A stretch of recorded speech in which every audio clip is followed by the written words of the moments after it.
ثم جعلناك على شريعة من الأمر فاتبعها ولا تتبع أهواء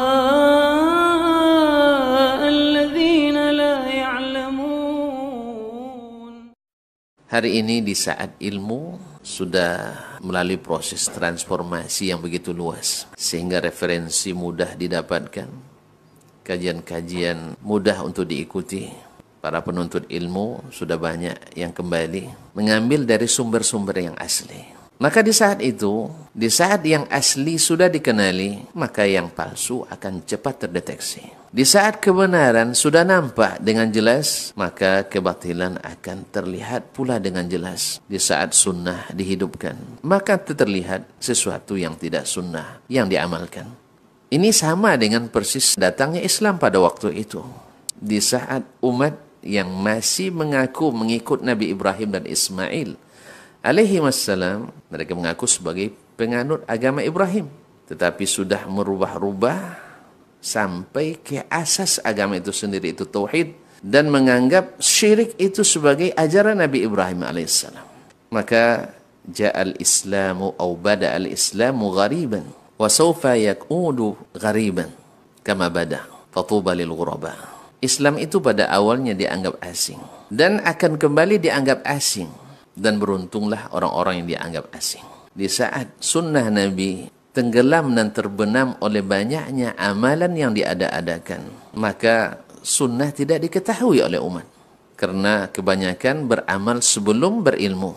Lalu ketika ilmu sudah mulai nampak dan berkembang, maka terlihatlah ternyata ini bukan ajaran Nabi alaihissalam. Maka dianggaplah sesuatu yang baru ini sebagai merusak karena dia barang asing.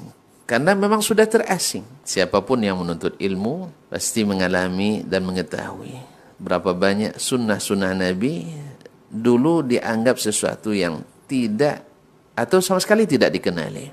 Ketika sunnah dinampakkan kembali, maka lawan-lawannya akan mengingkari. Dan sudah merupakan sunnatullah pada hamba-hambanya, bahwa antara hak dan batil akan terjadi pergulatan.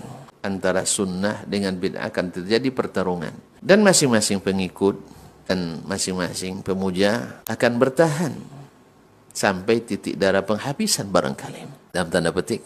Namun orang yang cerdas tentu saja tidak akan rela menukar yang berharga dengan yang murah.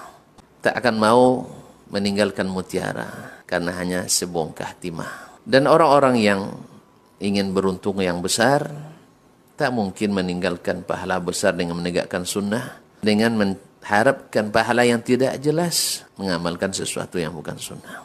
Mudah-mudahan Allah berikan kesabaran kepada para pecinta sunnah Nabi alaihissalam dan diberikan hidayah dan kemudahan kepada yang belum mendapatkan rasa cinta tersebut. Mudah-mudahan Allah mempertemukan kita dengan Nabi dalam keadaan diterima, karena kita termasuk yang tidak merubah-rubah dan tidak mau keluar dari khittah yang telah digariskan.